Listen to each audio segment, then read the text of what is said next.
All right, students, we are going to cover 3.4, which is graphing f of x is equal to a, parentheses, x minus h, closure parentheses, quantity squared plus k. Essential question is, how do you graph f of x is equal to a, parentheses, x minus h, close parentheses, squared plus k. So we call this vertex form. If you want to write that out, we can write that out. This is vertex form. Whereas before we were building up to standard form. So this is vertex form because this actually gives us the vertex, this type of form. So a couple of things I want to talk about. Some of the stuff we already know. Remember this A? That A represents a vertical stretch or vertical shrink. So let's write down some notes. If A is greater than 1, then we have what we call a vertical stretch. And if A is less than 1 but greater than 0, we have a vertical shrink. Okay. We have been introduced to this H, and I'm going to take my highlighter and I'm going to highlight this H. Notice how I highlighted just the H and not that negative that's attached to it. We call this a horizontal, so maybe we can use the H for horizontal shift.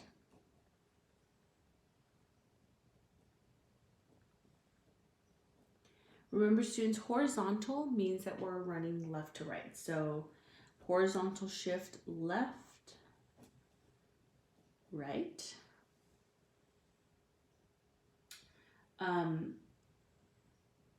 One thing I want to add to this is something called the opposite effect. So I'm going to write that out. Opposite effect. We want to think opposite effect. Now, I know I'm talking about just this H, okay? But because we have a negative, let's say there was a 3 there. Because part of our formula says x minus h, let's say h was 3x minus 3, it really looks like a negative 3, but if we're just talking about that number, it's really going to be a positive 3. So if you see x minus 3, think opposite effect, which means h is 3 units. It's a positive 3 units. Okay. All right, k. Your k is your vertical shift, or we used k is like your c value, your y-intercept. Remember, vertical shift, you're moving it up and down. Okay.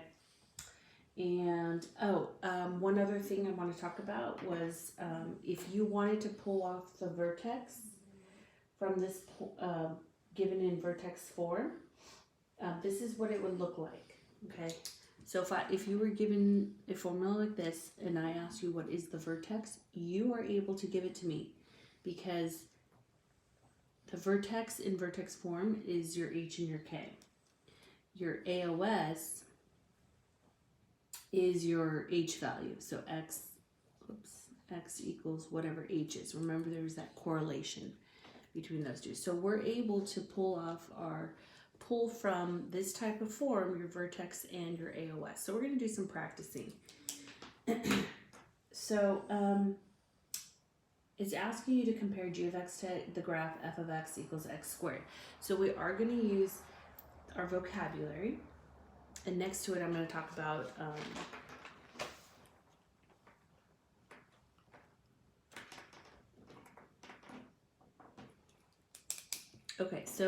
next to it, I'm going to talk about, like, you know, what does that look like on the graph.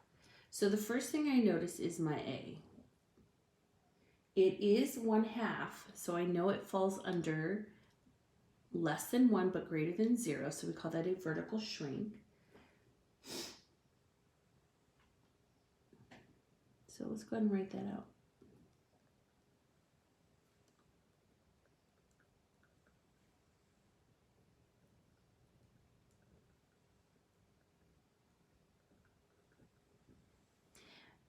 Graphically, what that would look like is it would actually be wider. Okay. All right, the next thing I notice is this 4. But remember, I said it looks like a -4, but remember that negative is part of that equation. So really, this is a +4. Okay, so again, I'm color coding these just so you know what matches up with what. So we have a horizontal shift.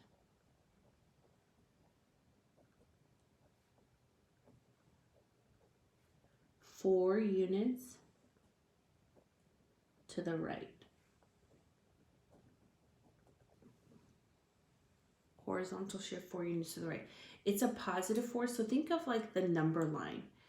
You have 0 in the middle, to the right of 0 is positive, to the left is negative. So because we have a +4, it's 4 units to the right. If this were a double negative, which would make it +4, then it would be 4 units to the left.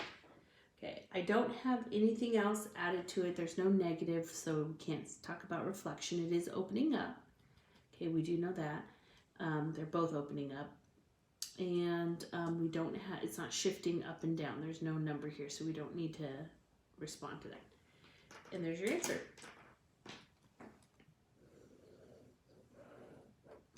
Okay, so it's just going to require practice. We have been working with our A and our C, in that case, our y-intercept. Okay, so let's take a look at B. I'm going to circle that 2. That is a vertical stretch by a factor of 2. That means graphically it's going to look thinner. And you can check all of this on Desmo's graphing calculator.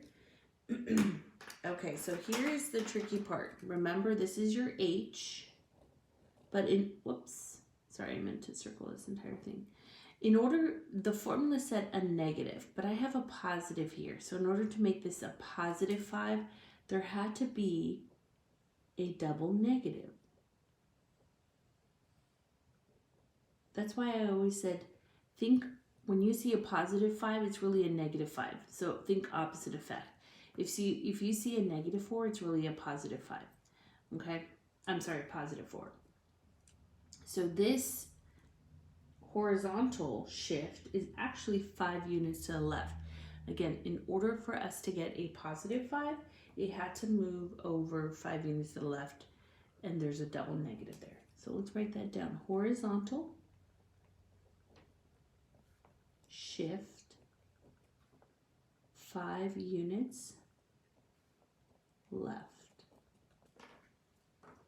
Okay, we do have a +1 out here.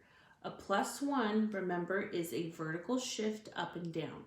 So, and that, we're not thinking opposite effect, that's as is. So if it's a +5, it's up 5 units on our graph. If it's a -5, it would be 5 units down.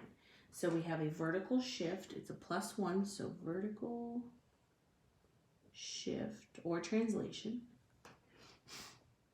up 1 unit. Okay.